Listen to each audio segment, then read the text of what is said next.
Hey everybody, thanks so much for joining me today. It's Joy, your love and dating strategist.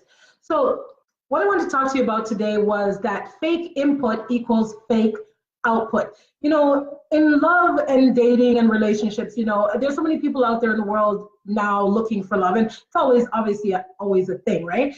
But what I'm noticing in particular these days is that people seem to want to get out of a relationship what they're not willing to give, or get out of a dating scenario what they're not willing to give. So many people are out there being fake with their emotions, not really feeling, not really engaging in the interaction, but wanting the other person to give so much of themselves.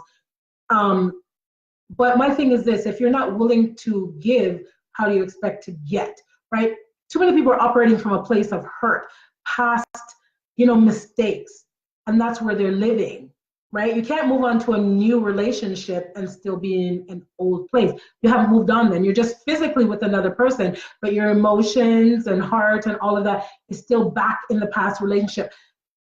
What's happened in the past, you can't change. It's over. It's done. There's nothing you can do. The only thing I would suggest is then we want to heal from our wounds, because if we're carrying them in a way that doesn't serve us, then we want to perhaps let that go, right? So really what I wanted to say was, people are expecting other people to open up when they're not willing to open up themselves. You have to be vulnerable.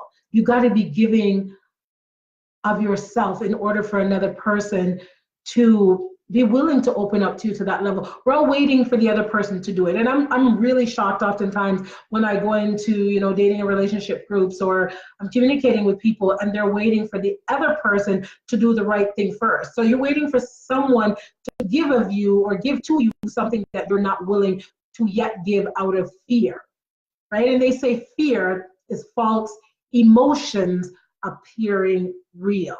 And that means that you're feeling, your decisions are based on how you're feeling or what emotions you've experienced that have kept you where you don't want to be. But you want to stay there, but you want the other person to take the risk. Be the bigger person.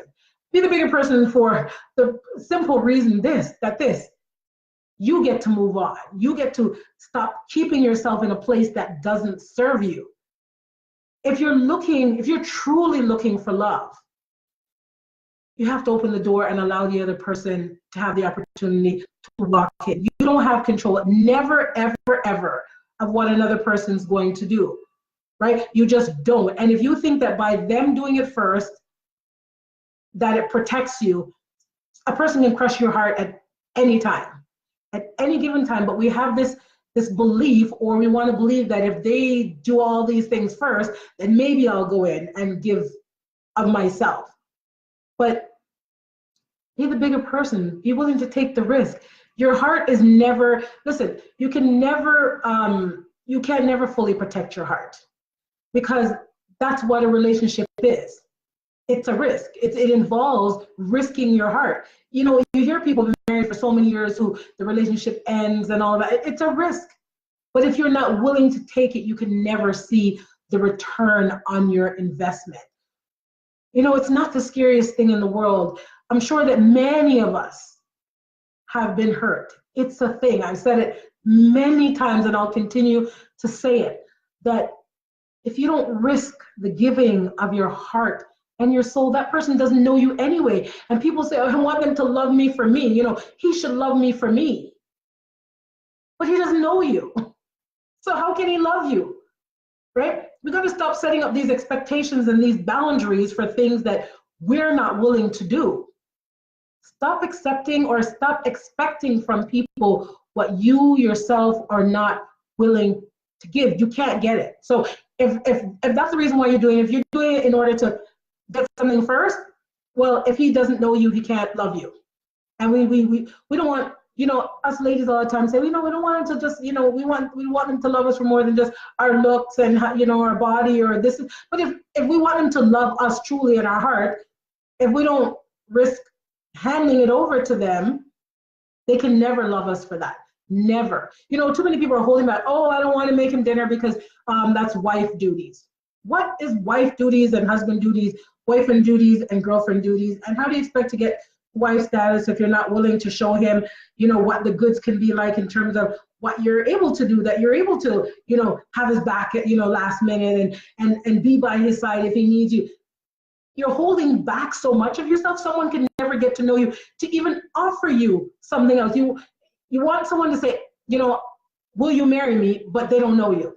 So you want, with the limited resources that they have available to them, which is not much, that they're going to offer you so much of themselves, their life. Do you want them to spend their life with you or ask you to share a life when they don't know you? And the man that does that isn't real anyway.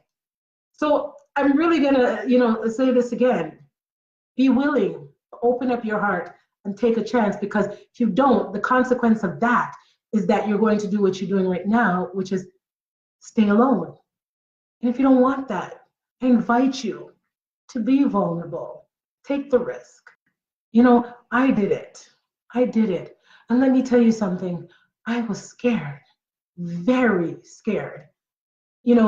I've been with Bobby now for, going on 13 and a half years, and I don't know what he's going to do tomorrow.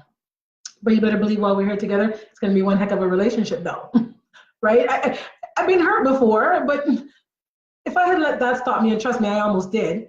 And that's why I'm telling you this, because it doesn't serve you, right? I held back for a while because of what I'd experienced before, but the best feeling in the world was letting all that go and decide to get into this full-fledged, wholeheartedly, and give of my heart and soul. So I'm going to invite you to do the same. I hope you'll try, take the risk, see what comes of it. But if you stay where you are, I can guarantee you that you'll just continue to be alone. So anyway, folks, I just want to thank you so much for taking the time and hearing me today.